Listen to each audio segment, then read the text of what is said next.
Welcome to the Vergecast, the flagship podcast of horizontal scan lines. I'm your friend David Pierce, and this is the second episode in our three-part miniseries about the future of gaming. And today, to talk about the future of gaming, we're going to talk about the past of gaming. Specifically, these decades of video games on old consoles and old media systems, like remember the cartridges you had to blow in?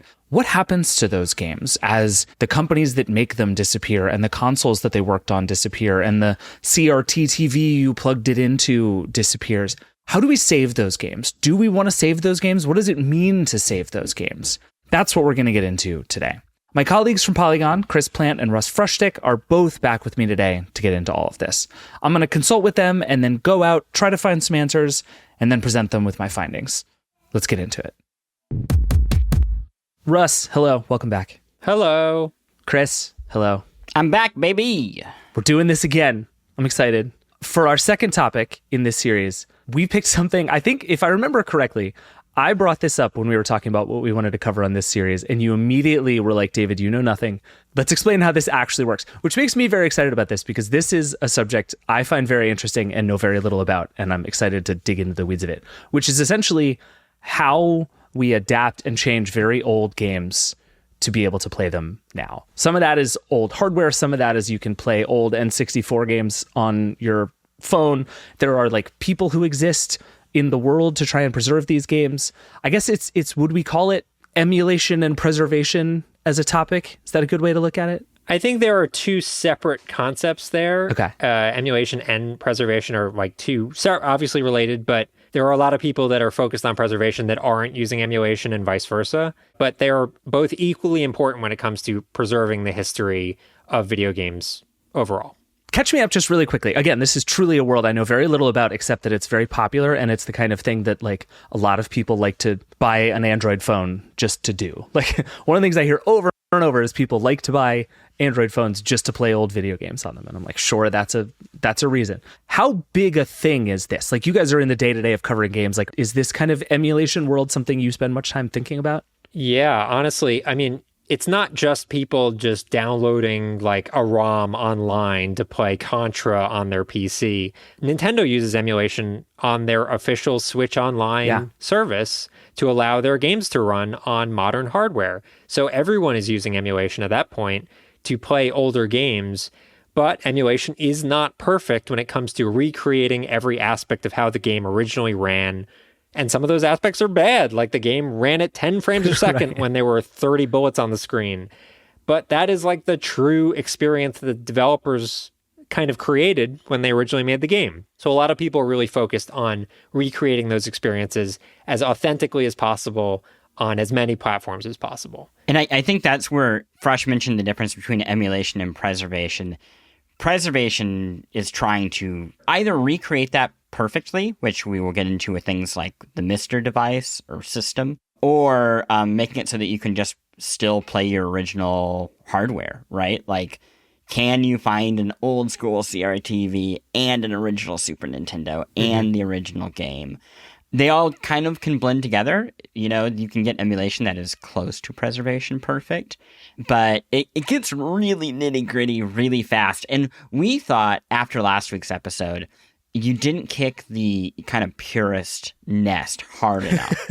So this week, you would really go for it and awaken the beast within. Yeah, I'm partly fascinated by this because I think I have always struggled with this idea that you should preserve something exactly as it was in the time in which it existed, right? Like the idea that a video game from 25 years ago deserves to be played on a crappy console and a crappy TV that is like only has 3 channels and rabbit ears is like, I've always had a hard time with that because part of me is like, well, most things are better now, right? It's like we don't eat like cavemen because we have better diets now because we figured out how to not die. And a lot of the same stuff is true. I think like this stuff gets better. And I think a lot of these ideas about how do we preserve what these games were sort of in the essence of them so that they don't go away, separating that from TVs were worse 30 years ago and they're better now and maybe that's okay. It has always been hard for me even just like emotionally.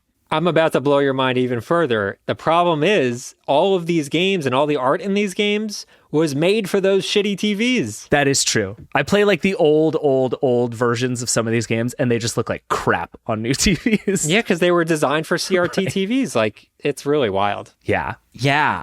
I guess the big question that I have for you is the mix of legality and purpose of emulation and preservation. I was just about to ask, am I in for do I have to go talk to a bunch of lawyers about the rules around this stuff? I think you might. Okay. I think you will because, pirating ROMs and playing them on your emulated handheld is illegal. Like that's just like a hard truth of it, right? Whether or not it is like morally okay or you personally can justify it or you own the game and then you feel that is comfortable enough. That's all, I think, very valuable. But then when we get to the question of preservation, a lot of these companies are not preserving their games and either are actively or passively creating blockades that would allow people to preserve the games for them. So by that I mean, why can libraries not allow you to emulate video games, right? Like, that seems fine. That seems like a good and reasonable thing. You know, there are video libraries where you can see Broadway plays that were filmed, Sure. right? Like, there are libraries that allow for things that are legally tricky, and you make that kind of carve out. And I think what has kind of led to this emulation boom is publishers being so protective of their stuff, so unwilling to make it more widely available, or their own, I think, legal murkiness. When they look back at their old paperwork, they might not even know who owns certain things, or they might not even have the original source code. So there's just a lot of problems that I think are getting in the way of preservation, and emulation has been able to answer those while kind of creating its own. Yeah, that's really interesting. Okay, two more things I'm curious about, and then I'm gonna go chase a bunch of people down and see what I can figure out. The first thing, Chris, you mentioned the Mister. I had never heard of the Mister until you mentioned it. Tell me about the Mister. I'm not going to. I said it's your turn to kick the hornet's nest, not my turn. Oh, crap. Okay. But the basic idea is, what if you could virtually recreate the physical boards that powered video games in the past? So you are not creating an emulated version of the Super Nintendo. You are digitally recreating the Super Nintendo. So it should run one for one. I think that's right. I think. There's a real chance that you play that tape back for him and he's like, I think I need to go fire somebody. And his name's Chris Plante. But it confuses me. I can say that I have one right behind me and it plays Simpsons Arcade or whatever really, really well. And that's pretty cool. That's the dream. And then the other thing is, Russ, when we were planning this, you mentioned games that are, for one reason or another, unemulatable and the challenge that comes with that. What's on your mind when you think about that? I don't think there's a game that is 100% unemulatable, okay, but there are games that are surprisingly resource heavy for when they came out. The example that springs to my mind is Yoshi's Island, the original Yoshi's Island, which came out on Super Nintendo. People use the start menu of Yoshi's Island as a benchmark for whether a device can handle an intense handheld emulation experience, because it uses this wild Mode 7 3D art thing that doesn't exist anywhere else in the game. But like, that's an example of something that is like, that's what people look at when they're testing like an emulation handheld, for example. And there are a number of those examples, I'm sure, that pros can point you to. But that was the one that jumped to my mind. I'd give two other types of emulation where you are going to have trouble. Anything that required specialized physical hardware. So like WarioWare Twisted, I think, had a special cartridge. I'm curious about how people emulate things like that, and they preserve those things. Yeah, Wii games, for example. Yeah, and also online games. As we get more and more to, always online video games, Fortnite. Like, what does it mean to emulate or preserve Fortnite in its many manifestations, right? Because Fortnite today might as well be Fortnite 12. Right. It is not the same game that came out or was even out a year ago. And I don't know. I don't know the answer there. Okay. Yeah, so I think I need to go figure out basically, what does it look like to preserve this stuff? Is it allowed?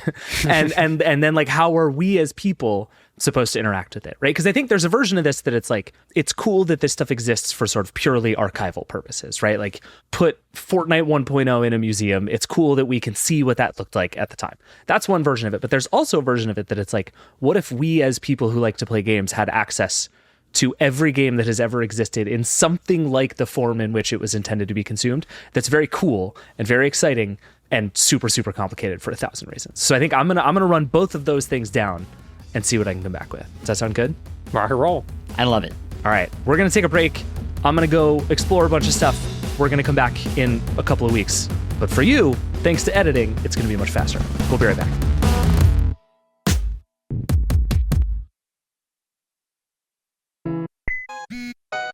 All right, welcome back.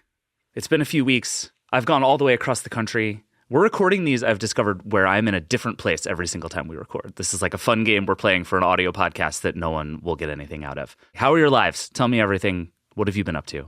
It's been such a thrilling time. Frush actually solved a cold case 30 years in the making. Huge. Yeah.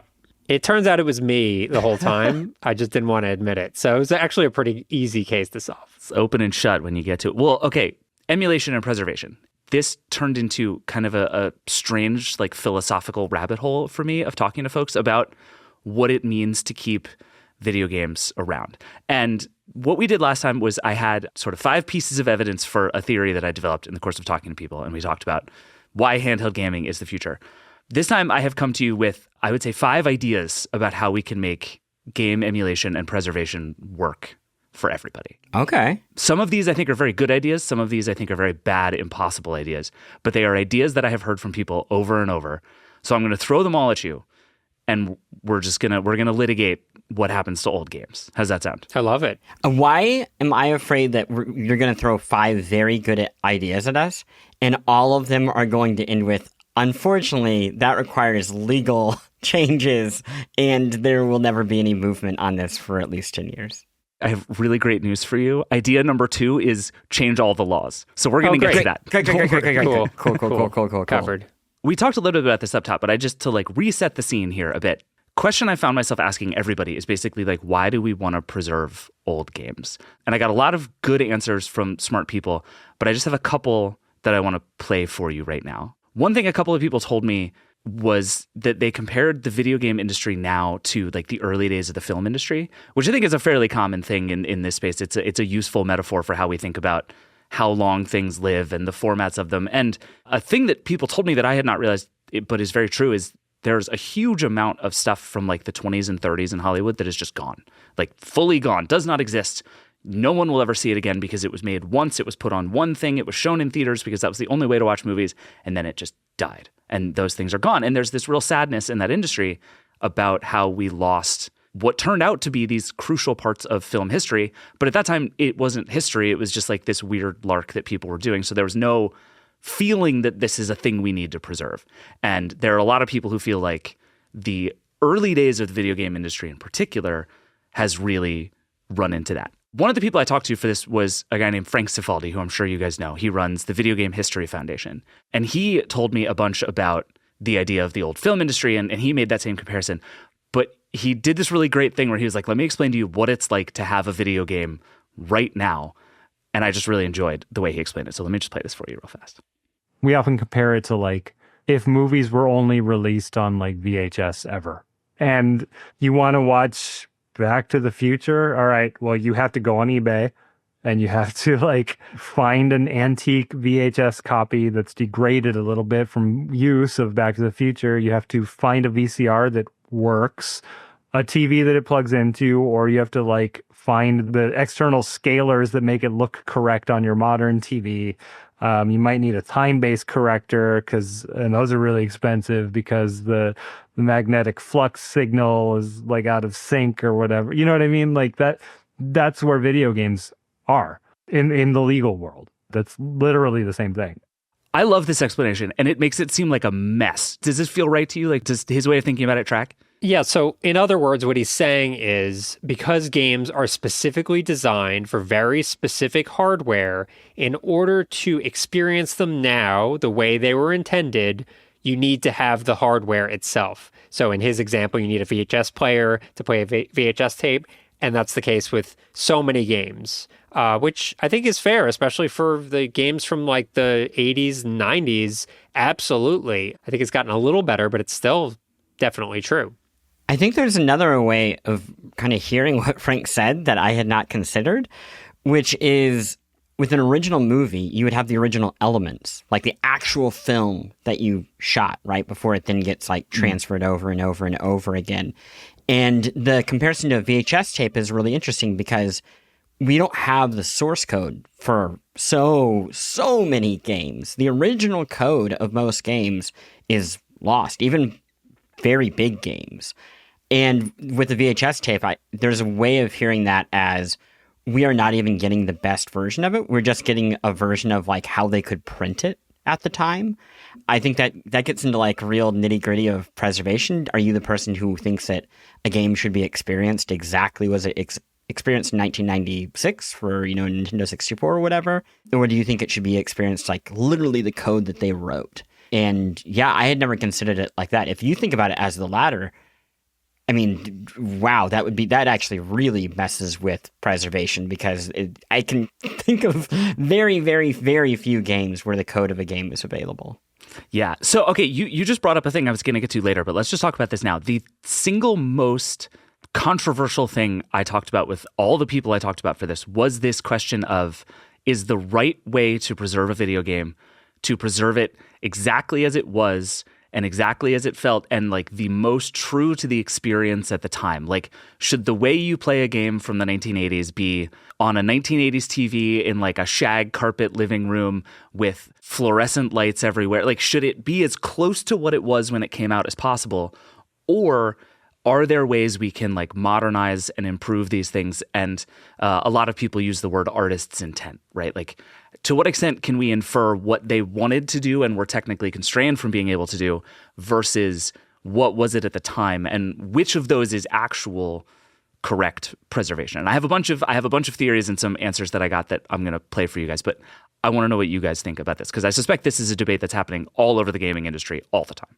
Yeah, I think there are people that only see what you were describing early on, the experience. You have to have an 80s TV and you have to be running on original NES hardware. And I think there are definitely people that consider that to be really the only way you can experience an NES game from that era properly. I think the fear is that if you view that as video game preservation, it really puts a box around the number of people that can then experience the thing moving into the future, because so many people are not going to have that hardware, not going to have that setup. So by gatekeeping it and saying that's the only way to do it, I think that will limit really, I think the one thing we can be sure of in terms of artist intent about video games from that time and even now is people who make games want people to play them, and as many people as possible to play them, because they spent all their time and energy and soul into this thing. So if the pixels don't look quite right, even though that's not ideal, I think they would probably still rather people are playing them than not. Yeah, I mean, why not both is kind of my approach. I think of film preservation because it is a really useful comparison here. Most film preservation these days is like 8K, 12K, even restoration of, if they can find them original elements right, and then they go in and they can digitize that and they can, actually like clean up the image and try to get the color closer to what it would have actually looked like and use AI tools to get rid of damage to the film and various things like that. I think that like for most people, that is the right answer because again, it does give you an experience weirdly closer to what it was like to watch back in the day. Or again, the artist's intent. That said, there's a YouTube channel that I follow from a person who uses a DIY tool that captures old film trailers, like actually off of 35 millimeter film. Oh, wow. And those, they're not putting any extra work into the preservation. It is as it was after degrading for however many decades and everything else. And for certain movies, that's like a very appealing thing. I think there are a lot of people who like Star Wars because they saw Star Wars prints that had been screening for decades by the time it got around to them as a kid in the 80s, right? And that's their idea of Star Wars. So I think when you can have both with games, I think that is, yes, having the original SNES experience and then having one that works on your emulator, having a Nintendo 64 and now having one that up-reses to 4K on your emulator. I think those are both good. I also think that there is a middle ground in Myster, and I have a feeling that we'll talk about Myster a lot more, and hopefully people can explain it way better than I can.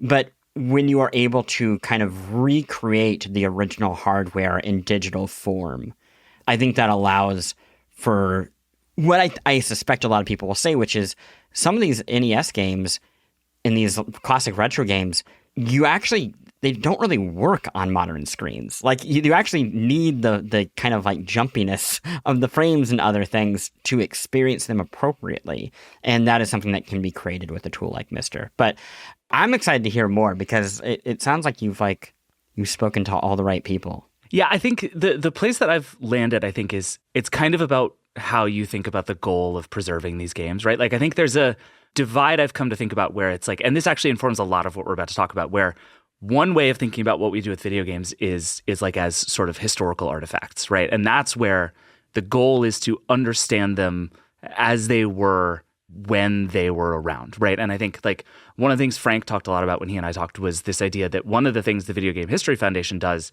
is context, right? Like they have this big idea of you can't understand a video game without understanding the world around the video game. So not only do we have to preserve the game as accurately as we can, we also have to like bring in these other things around it, whether it's commercials or like things going on in the world or other games that were before and after, to help you understand what this game meant in the world. So there's a version of it that I think you're right, Chris, that is like, this should be as perfectly preserved as possible for that particular use, because you should understand it as a thing in space and time there.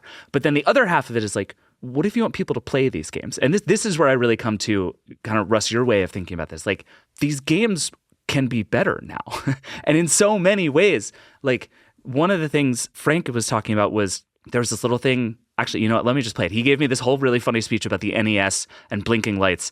Let me just tell you about the blinking lights. I think preserving that experience often requires, just fixing up little things. Really, really easy example is the NES, the 8-bit NES. I worked on a few collections that had NES games in them. And one thing that was an absolute no-brainer for us was the NES has a limitation on how many sprites, like moving objects, can be on one horizontal line. And if you go over, I think the number is 8, if there's more than 8 objects on one line, they start flickering because the NES can't render that 9th object, right? So what it does is in hardware, it just kind of turns one off and, like it alternates turning them off at that point. And so a really no-brainer thing that we do is like, no one wants this, is we up that limit to, I mean, it might be infinite, I don't know, but we up the limit so we allow more than 8 sprites on a scan line. And all that does is eliminate flicker. And it's like, did artists maybe sometimes intend for there to be flicker on this part? Theoretically, but I think for the most part, artistic intent was like that this look good, and we don't have to be slaves to this hardware anymore. That is a great example, quite honestly. Like, he's right. It's so rare to think of a scenario where an artist or a game developer wanted that to be flickering, but they just had to because that was the only way to pull off the game. Yeah, this idea of like artist's intent, I think, is always sort of tricky, right? Because it's like, how do you guess what somebody was thinking about when they built these things versus what was just like a technical limitation versus like art comes from constraints. You know what I mean? So I think it can get tricky, but things like that seem to me to be not all that controversial. I suspect there are people out there who will think that is like bastardizing what this game was. I increasingly don't buy that argument. I think where it gets interesting and tricky is when you talk about where that line is, right? Because you can certainly go past that line and start making changes that arguably make a game look dramatically better, but are pretty far afield from what the original source material was. An example that jumps to my mind, just recently, a collection of Metal Gear Solid games was released. And it's every Metal Gear Solid game, basically 1 through 3, and the original NES Metal Gear Solid games. And the original Metal Gear Solid came out on the PlayStation 1, and in this collection, the game runs at 240p. And if you push out a 240p image to a 4K screen, holy cow, that looks like jaggy and messy and not the prettiest look. Yep. But emulators and people that work in emulators have figured out ways to upscale an image from a 240p image to look actually quite clean and quite good on a 4K image, but it looks dramatically different from what it looked like when you were playing it on a PlayStation. And is that a bridge too far? Or do we just like that people have the option to do that? That's where it gets tricky. I tend to increasingly think that is not a bridge too far. I really like, so this is ultimately like theory number one of how to make this stuff work is make the games better. Make them work the way that they would if you were building them now, which is obviously, there's a lot of like interpretation and complicated stuff in there. And I think reasonable people can disagree on whether that's the goal. And Chris, I think that is not exclusive of the idea of we should also preserve these things as cultural artifacts, right? But I think that's not going to be a big reason for folks to do this, right? And I think one of the things I've heard a bunch in talking to people is that the problem with emulation, and I suppose to some extent this brings me to idea number two about how to make emulation and preservation more successful, is that it's not a very good business. One of the things people have said to me that I thought was surprising was that if you're Nintendo or Sony or anyone else who has been like making games for a very long time, everybody brings up Nintendo just because it's sort of the best example of like they've had a million different consoles over a million years and figuring out what to do with those things over time. Nintendo kind of has that challenge more neatly than anybody. So everybody talks about Nintendo when you ask about this. They also just have the longest history of great games that people love.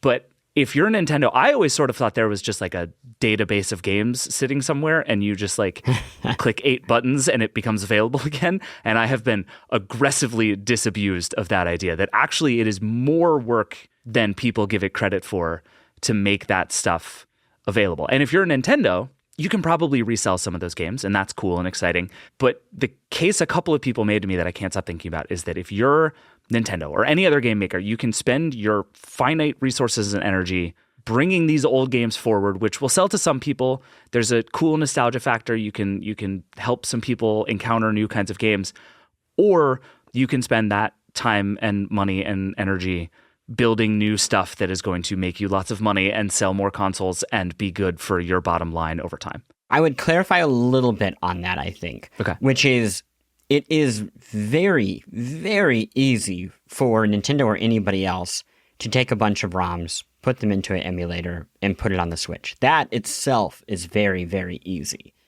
What would be difficult is the paperwork. Yes. Which, that is not for me to say that is an excuse. I think that's actually very legitimate. Especially, I think a lot of people believe that developers should be paid for their creations, right?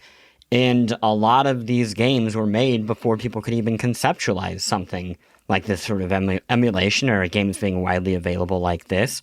And digging up who even owns some of these games. I mean, I think I'm curious if people talk about this in any of your interviews, but I think listeners would be shocked how many popular games nobody knows who owns them. Yep. Or knows where the original code is. They have been, over the years, caught in so many various mergers or acquisitions that paperwork is gone. And if you've ever wondered why your favorite game is just never made available on the Nintendo Switch, often the answer isn't somebody's punishing you. It's that they would love to, but like you said, it's really hard to figure out how or if it's even possible. So people just don't. Yeah, I would also add to your point about kind of triaging where your priorities should lie. You're right, it is more time that you would spend bringing these older games that a lot of people wouldn't play. The amount of time required is so small compared to the amount of time required to make a brand new from scratch game, given the fact that, at least for the first party games that they have access to, like, they don't have to worry about that paperwork. They own all the stuff already. I mean, that's really what they've done with the Nintendo Switch Online subscription model is like, those are all running through emulators that emulate an N64 or a GBA or a whatever. And they kind of pump them through. And Nintendo has some stipulations about like, we want it to look pretty close to the original hardware, but they've also released ports that are like pretty rough on there, pretty not well emulated. I think the original version of Ocarina of Time looked pretty rough on the Nintendo Switch Online version. So I think they're still doing it. And I don't think it's that hard for them to do it. And it certainly hasn't prevented them from making new stuff as well. And I think you're seeing a lot of companies like Microsoft as well and Sony doing this with their back catalogs because they have the access to that back catalogs and they own the games already. So might as well. Like, it just adds more value and more incentive for people to buy the hardware. Yeah, no, I think that's right. And I think over time, that's a victory, right? Because it's like it is a small but predictable business for those companies, and they can kind of add to it over time. But like, I mean, we talk about like the weird incentives of like venture capital all the time on the show, right? And one of the things that it does is say, like, old games are like a lifestyle business, right? Like it's a nice thing. It's predictable. There are people who will like it. There is no earth-shattering gigantic business in that, right? And the Sure. incentives in the other direction are like, if you can go out and stumble into being the next Fortnite or Call of Duty or Roblox or whatever you want to be, that's so much sexier that I think, especially if you are in a position of having to like make hard decisions, it's just so tempting to go that direction, even though the audience and ability to do that older stuff is there. And my hope is that calculus like shifts more over time, especially as a lot of these companies try to like make smarter decisions about how they make games because this business has gotten so chaotic. But I don't know. A lot of the folks I talk to are not crazy optimistic about that happening, but I sincerely hope it does. I think we're all on the same page. I think where the sexiness of this, if there ever was or is or will be one, is the streaming services, is subscription services, because it is a number that you can add to the list of how many games are on your platform. If you can easily go from a platform that has 100 games to 600 games, that is appealing, even if it is disingenuous, maybe. But I agree. And I think Sony said as much when they were asked about backwards compatibility versus Microsoft. You know, like, it does not behoove us to spend all of our resources on a thing that we have tried to appease fans with time and time again, and we do not see a big payoff for. Chris, you just brought up the thing I am perhaps most excited to talk about in all of this, which is what I would call Spotify for video games. Before we get into the Spotify for video games thing, I do want to go back to the thing, Chris, you were saying about basically the paperwork part of preservation and emulation of video games, because that is something I heard a bunch about. One of the people I talked to for this was Chris Kohler, who was a video game journalist for a long time, now works at Digital Eclipse, which does a lot of really interesting work about emulation and preservation of video games. And he was saying they worked on a Teenage Mutant Ninja Turtles thing. He basically said it's a miracle that collection existed because there are so many different rights for different versions of those stories and different actors and different characters and different platforms of different games in different countries that he called it kind of a minor miracle when all of those things come together. And then I asked him, like, is there a version of this that is just totally impossible? And he thought about it for a while and he's like, I don't really want to say, because as soon as I say this, like, it'll come together and everything will be great. But he did say that anytime somebody comes to them and says, can you bring back this big hit game that we loved when we were kids? They've almost always looked into it, and it's almost always just logistically, like paperwork-wise, impossible. But then he told me a story about NBA Jam that I'm just going to play for you very quickly because I thought this was a really good example. Something like NBA Jam, where NBA Jam has all of these likenesses of all of these individual basketball players, and it's like, they will never, ever, ever be able to re-release, the first NBA Jam. But does that mean that literally, like, no one gets to play it unless they go and, buy an aging piece of hardware and spend a bunch of money getting a Super Nintendo running on it's like, does that mean literally, like, you don't ever get to experience that important, very important part of history? And I think that's an untenable position. I love this because I think NBA Jam is like a perfect example of why this is so impossible to do, because you have to call up a bunch of NBA players, like living and dead, and try to convince them to do this with you. But also kind of perfectly describes this tension, right? Between this stuff feels intuitively like it should be available in some way. And it is a part of history. Like NBA Jam is maybe the game I personally have the most childhood nostalgia for. I played the shit out of NBA Jam and I loved it so much and I miss it terribly. And it is sort of sad that in a very real way, that game is probably never going to come back into my life in a meaningful way.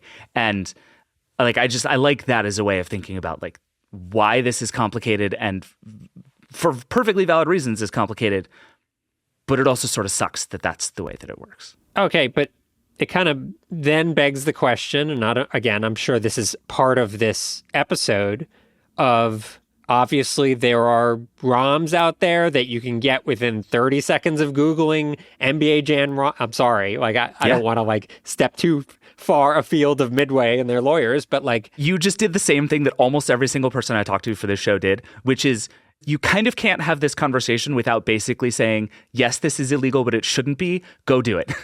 Well, I'm not necessarily saying go do it, but I am saying like, I think everyone who knows this space knows how easy it is to do.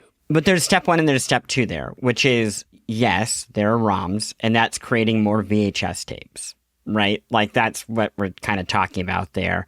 And the problem with relying on ROMs and relying on piracy, forget like all the legal stuff for a moment, is it's just not organized. Yeah. So it's still so easy for things to be lost and to slip through the cracks.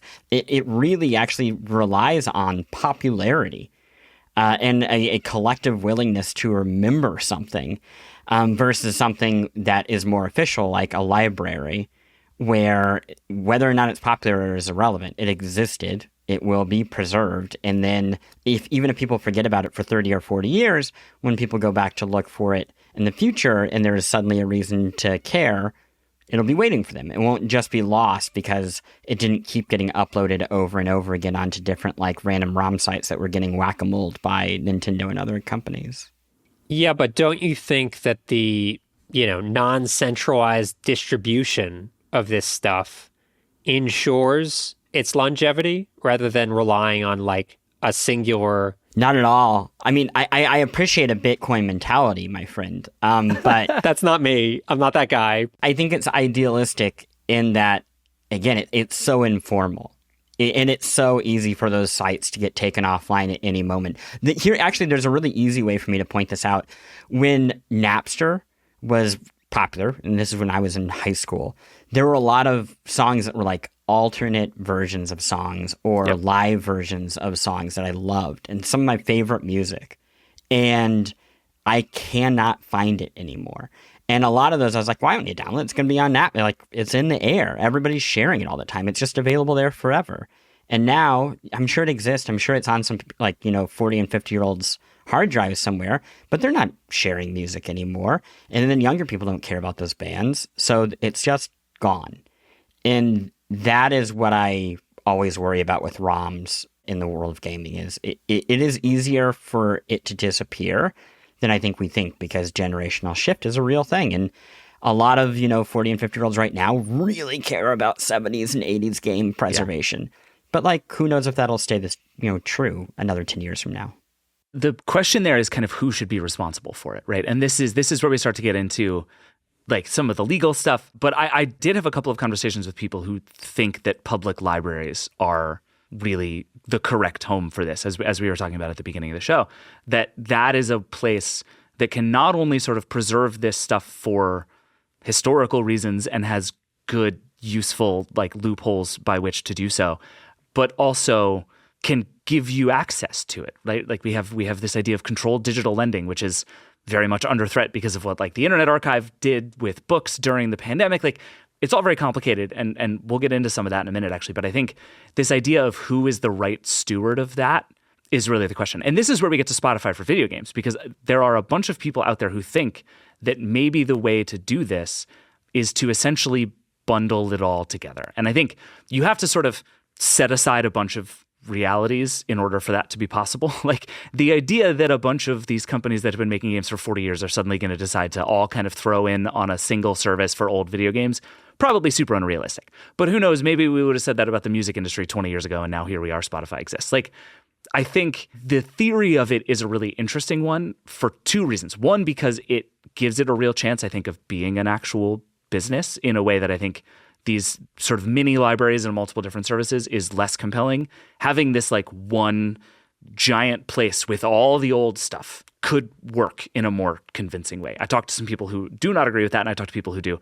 But the other thing is I think it would just make it easier. And I think it's definitely true that you can Google video game name and ROM, and we'll talk about the legality of all this in a minute, but you can Google that and find it.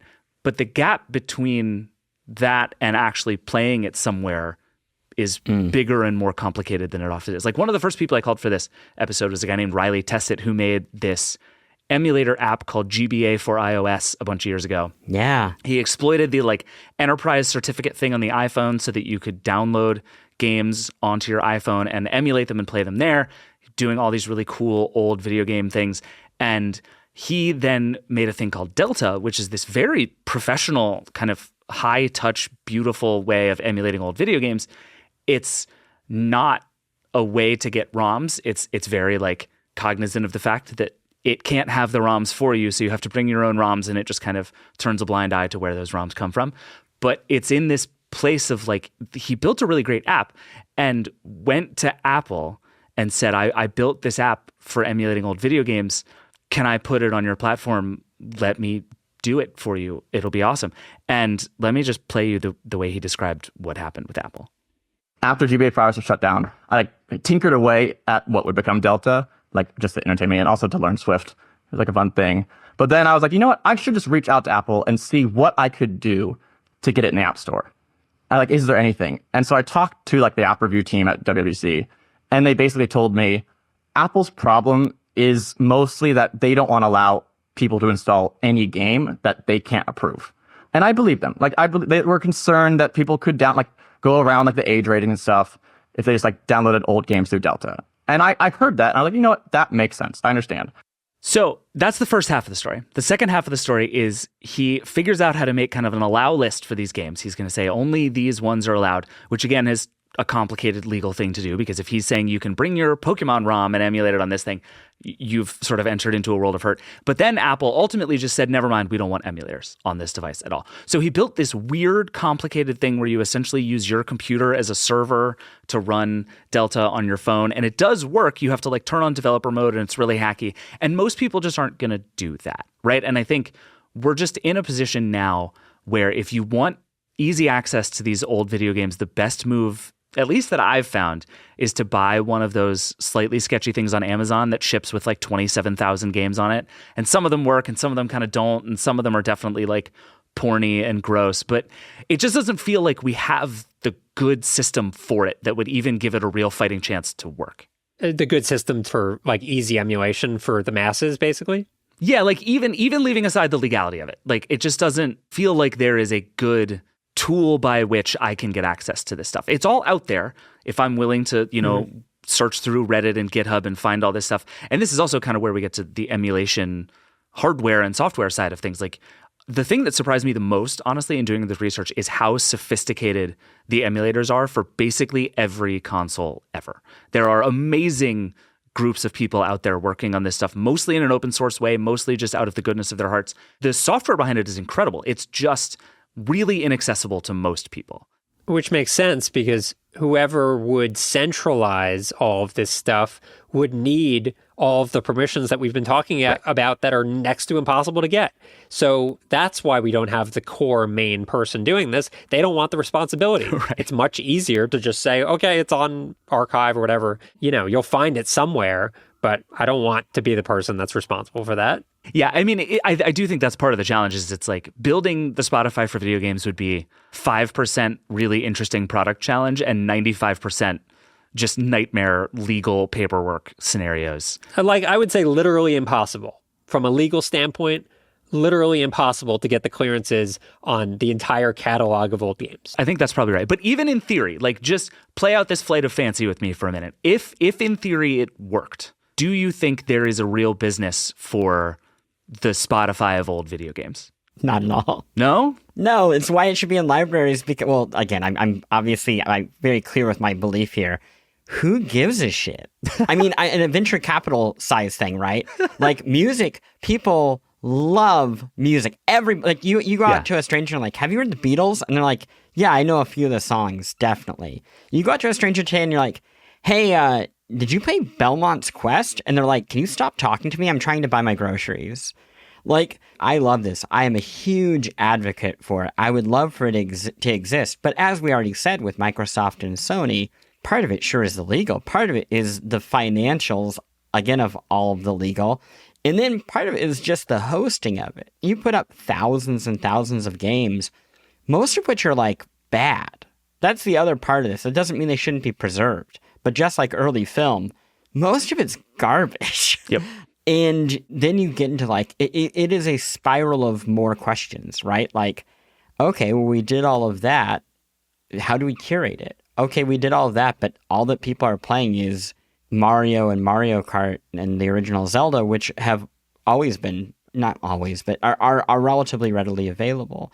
I'm not saying let's not do it. You know, Flight of Fancy, money is no object. I can't wait for somebody to like lose money on this. But when I think of things that are important for history, important for culture, and are going to lose profound amounts of money, there's only one group that comes to mind, and it's the good old USA government. And they are going to do a great job doing what they've done, again, with books, in the same way that only now are we seeing Barnes & Noble trying to figure out how the hell to make a business out of books.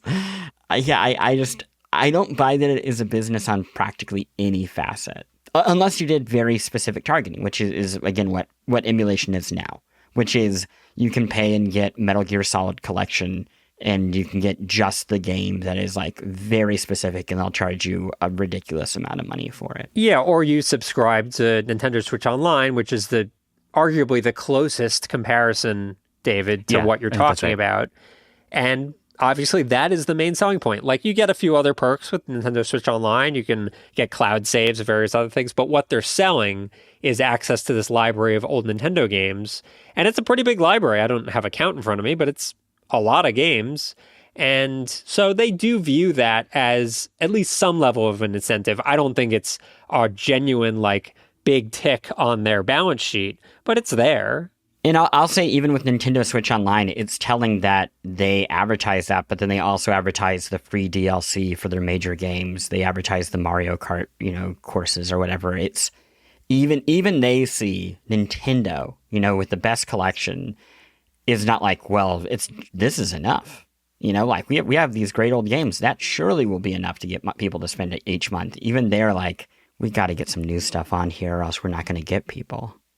Yeah, I think I want desperately for it to be a thing. And I think the case for it, which Chris Kohler made to me, is that essentially if you can get to a world in which everybody has a handful of games they want to play, right? And that handful might be totally different. But if I'm willing to pay $10 a month for access to all these games, even though I'm going to play 10 of them, you're going to play a different 10. Somebody else is going to play a different 10. That's kind of how you can build a sort of omnibus service that works. Everybody else I talked to said, seems super fun, incredibly niche, probably not going to be worth anyone actually investing in. So I tend to land on like, I wish it existed. I'd be very surprised if anybody actually does the work to make it exist. The other flag that I would say, even if it did exist, is does it fundamentally devalue video games in general if you do that? In the same way that Netflix trying to have as much as possible on streaming has devalued media, in the same way that Spotify having music has pushed it so that musicians have to tour to make their money, and people don't expect to make money off of the music itself. I think that's a pretty fair concern that people have had about Game Pass, is that like, are we seeing this yet again with a devaluing of creative work?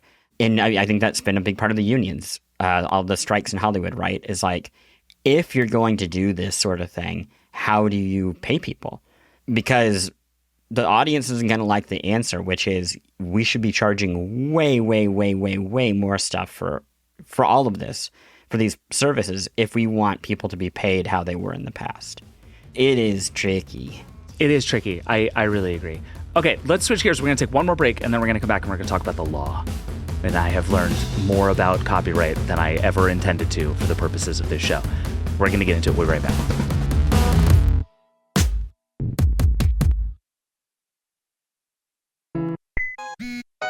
All right, we're back. We've been sort of circling this the whole episode, so let's just dig into this now. I called up a guy named John Loiterman who works at a law firm. He's been in the gaming industry for a long time now. He's a lawyer thinking about a lot of this stuff. And I basically asked him, like, walk me through what is going on with the legality of emulating and ROMs and where we are in this space. And it turns out it's both like very simple and very complicated, kind of all at the same time. And basically the first thing he told me was that emulators are lawful. as a general rule, if you want to emulate a thing that exists, you want to reverse engineer something and figure out how to run it in software, that is generally considered to be lawful. That's fine. So the actual act of emulation is okay. And he explained it in a way that I really liked. Let me just play this for you really fast. An emulator is considered to be lawful because it doesn't actually copy anything.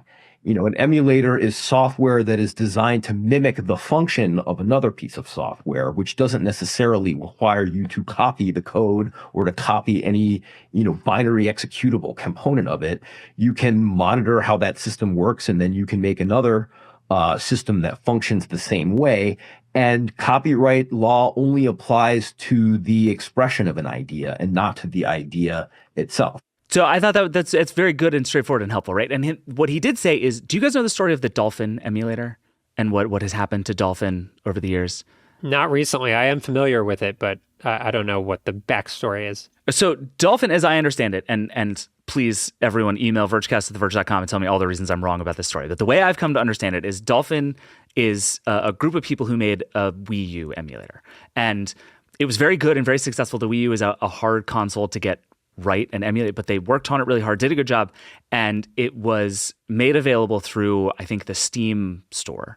And Nintendo basically went to Valve and said, take this thing out, it's breaking the law. And what it turned out was happening was, again, it's not illegal to build an emulator. So the fact that it existed was okay. But what Dolphin had done is found an encryption key, which is what allowed Wii U to connect to the games and content. They had this key that basically was a handshake between the two things. And the copying and distribution of that key was illegal. So if Dolphin had shipped the emulator and said, bring your own key, like Riley did with the ROMs, right? It's like, where you get them from is not my problem. It's readily available on the internet, but I'm not going to tell you how to do it. But if you bring them, we're cool. That would have been okay. But instead, Dolphin got basically booted out of the store, not because it was illegal, but because of like the policies of Valve and Nintendo, like that just, they agreed and took it down. But it did get into this tricky legal gray area where suddenly it's not as straightforward a thing, because you are taking something that belongs to the company and distributing it. And one of the things that John said to me is he would bet that as gaming goes forward and as we get more consoles, they're going to find more ways to lock those things together, which is going to make them even harder to emulate, which I think is a big bummer. I will ease the raging nerd fire in certain listeners' hearts and minds right now. The Dolphin emulates the GameCube and the Wii. What did I say? The Wii U? I did say the Wii U. Yes. You're right. Thank you. I believe there's a different emulator for the Wii U. Simu? But otherwise, I agree with you. I just love that we live in a world where I have to push my glasses up my nose and be like, that was a great point, but actually... Listen, this is what you're here for. Okay, so that's the first piece of it. And then the other thing that he said, which I thought was really interesting, is that straightforwardly ROMs are illegal, right? Like that's very simple. The act of distributing and selling ROMs is against the law because that is just straightforward copyright infringement. You are making a copy of things you do not have a right to make a copy of. Super straightforward. Where everyone seems to agree, at least in this space, and where there seems to be real energy, is that is bad and broken and we need to fix it. Like almost everybody I talked to ended up on some long rant about how the copyright system in America is broken, which listeners to the Vergecast will be very familiar with Nilay doing, so I don't need to like redo that rant. But this idea that by default, essentially a game has to exist for 90 years before people can have it and access it and do what they want with it, outside of just hoping and begging for one of these companies to re-release it for you, everyone I talk to seems to think that's a very bad idea. Even John, who is a lawyer, was like, this is bad and we have to fix it, which I thought was really fascinating. So let me ask you, because my understanding has always been that if you own a game, like if you went and you bought Super Mario RPG on Super Nintendo and you have the cartridge in your home, it is not illegal to back up the data that is on that cartridge, which in turn would basically be a ROM. So the actual doing of that, using your own personal cartridge that you bought, is legal, but distributing it to other people is not legal. Yes. So that's my understanding of it. That's correct. And one of the reasons that is the case is John told me about basically the federal regulations that govern a lot of this stuff. Actually, let me just play you this clip. He introduced this thing, 37 CFR 201. And he was like, if people want to know what's going on, they should read Federal Regulations 37 CFR 201. And rather than read that to you live on the show, let me just show you the way he explained it. There are exemptions for preservation of video games, but it's a little bit more narrow because, some of those preservation exemptions only apply to libraries and museums and certain types of organizations.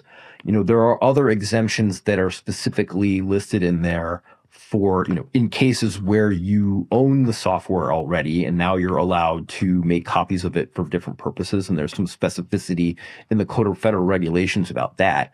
There's also provisions in there about games that require some online component. And there's ways that if you own the game that you can spoof these to play it locally. So this is also back to the make games better thing, I think is an interesting way of how do you keep a game playable way past the online infrastructure for it is going to be a really interesting question for the kinds of games people are playing now.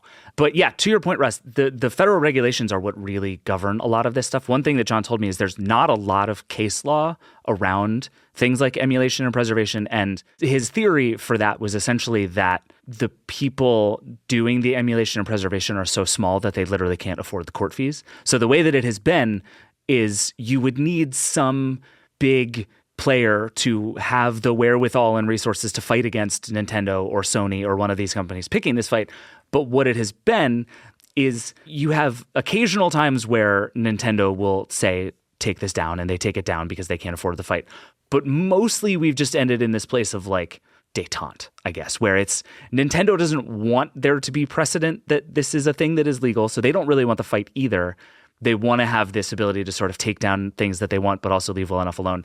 And like we've been saying, this is a niche enough thing, and it's for people who love games the most that it's just a weird group of people to pick this fight with, which what John and others said is kind of the license for freedom in this space. You can do stuff and try things and do interesting things as long as you're not sort of flagrantly trying to become a billionaire selling old versions of Mario on the internet. You're going to largely get away with it because this is just not a space that these companies want to pick fights in, which I thought was a really interesting way of thinking about it. It is, you'll lose if it comes to that fight, but nobody really wants to have it with you. Yeah, and I think they know well enough that the idea of deleting something from the internet is impossible, especially something that people really, really want, like an old version of a game that they loved when they were a kid. So even though you're right, they have tried, and I think they've shut down some of the more popular, let's say, ROM sites, but largely speaking, there's nothing you can permanently do to get rid of this stuff. Right. And you just kind of look like an asshole. Chasing people making ROMs of old video games they want to play is a tough PR look for a lot of these companies, which I think is how some of these things continue to survive. The other thing John said that I thought was interesting is those federal regulations are updated every 3 years, and actually next year is an update cycle. And so his argument was if you want to make changes to how libraries can access and distribute video games, or how these things are preserved, or what's allowed and what isn't, don't lobby Congress. It's a waste of time. Don't waste the company's time lobbying for that either. Try and get the federal regulations changed, and let's change the carve-outs, and let's increase the things that people are allowed to do with this stuff for the sake of preservation and backup and keeping things that you already own as yours that are accessible. That was his advice kind of over and over, was that's the move. If you want to make change, make that change. Who do I email, David? Tell me who to email. It's barackobama@gmail.com. No, I don't know. It's a good question, but I should figure that out. And if I find an email address, I'll put it in the show notes for this episode. But this stuff is also opaque that way, right? And this kind of goes back to this is almost an official industry, but it's not quite. And as a result, it's just so complicated. And this gets back to a lot of the emulator software and hardware that's out there. We should just talk about the Mister for 1 minute before we get out of here. We are in this place now where a device like the Mister is able to successfully emulate lots of different things at a hardware level, right? One of the things that it does is it's not just sort of making software that operates on a much faster device the way that an older device might have worked. It's actually better at on the board running it the way that it would have run a long time ago. And Mr. is such a weird and distributed thing that I literally wasn't able to find someone to talk to me about it for this. I emailed a bunch of like no-name email addresses and nobody ever got back to me. I even tried Chris Grant, America's #1 Mr. fan. Nothing. Wow. Things like that are really fascinating. But what Mr. can't be is like an official product that you buy at Best Buy, because that is just going to like open it up to complicated troubles that it doesn't need. But until you get there, it's just too complicated, right? It's like what you want is like the Raspberry Pi version of something like that is like much more accessible to regular people. And the emulation community seems to want that. And I talked to a couple of people who are like, we can get to the point where this is easier for people to get their hands on at a software and hardware level and install new things and find stuff. But it's just every step of that, you risk kind of raising the ire of one of these companies that doesn't want to fight you, but will if it has to.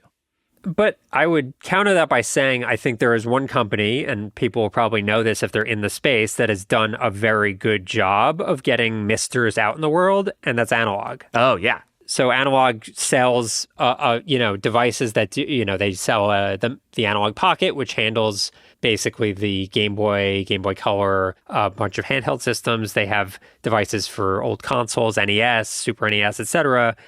And they have made a business out of it. It is a niche business, but they sell those things out frequently, and they have constant models coming out. It's also a bit of for people who have not used the analog system, you have to have the original video game cartridges to play games on it, unless you happen to find some additional firmware, software, whatever the word is, that you could put on it that would allow you access to start playing the ROMs directly through it. So I think that's true for, if you have the VHS tapes on hand, but even Analog is not putting out an official emulation machine. That's true. Yeah. I do think you're right that Analog is proof that from a hardware perspective, that is the kind of thing you can do really well.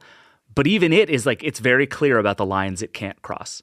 And I think until we make those lines easier to cross, which is really complicated, again, because like for the reasons we've been talking about, the people who made these things, both under the law and just in sort of like moral reality, like deserve to be compensated for the art that they made. And the idea that everything from the, 2006 and before should now just be freely available to everyone is just not how it works.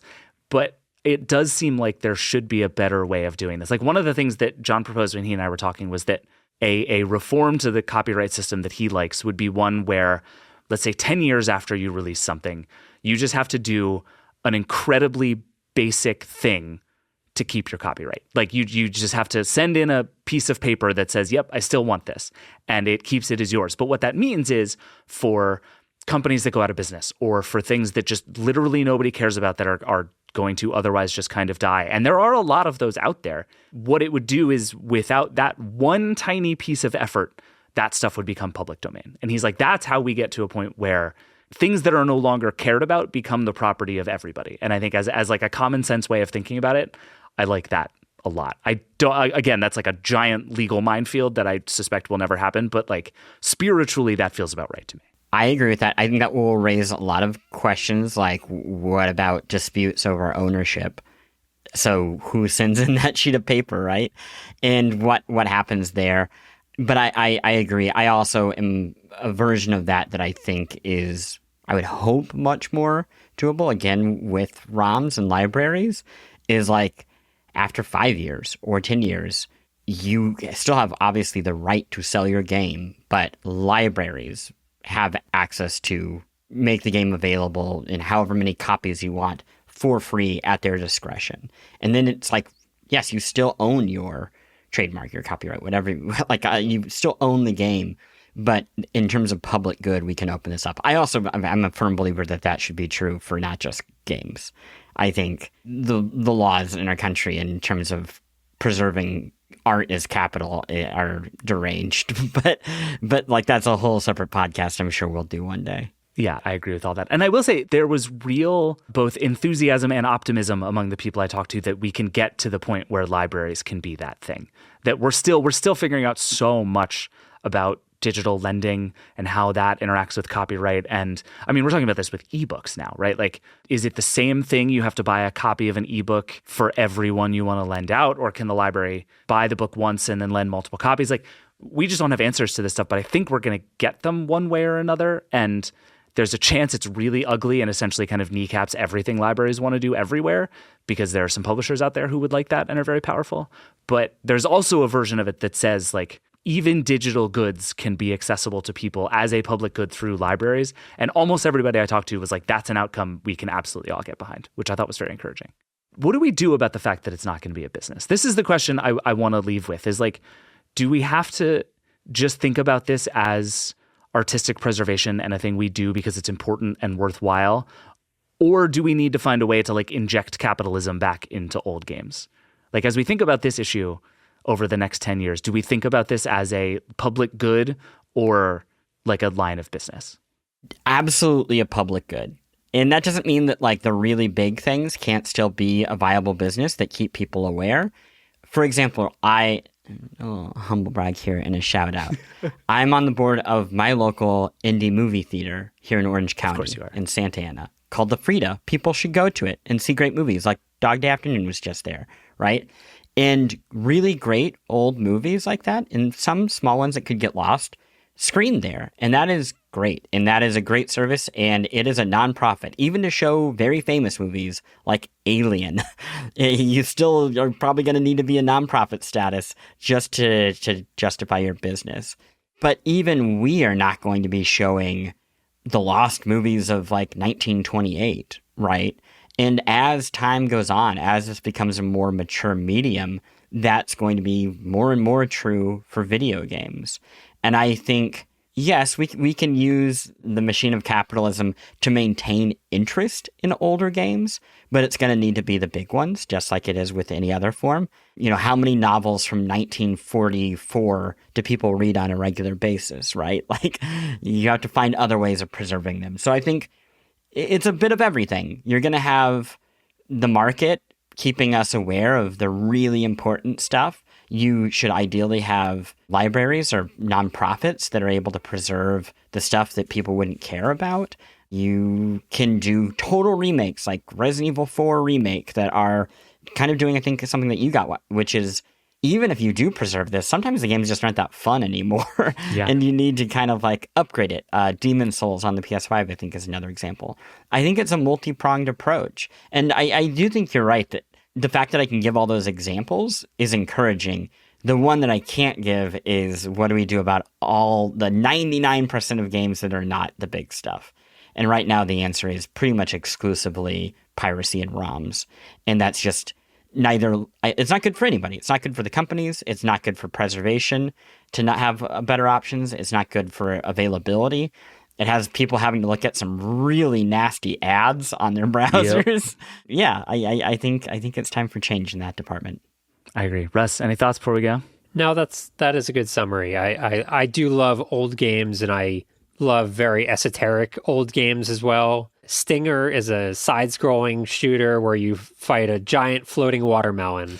And if I can't play Stinger every other year when I have the urge, that is a real crime.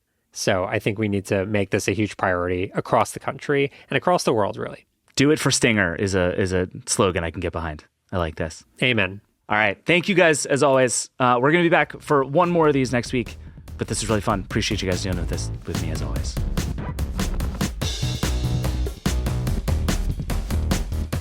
All right. It's been a lot today. That is it for the show. Thanks to Chris and Russ for being here. Thanks to everyone who talked to me for this show. And thank you, as always, for listening.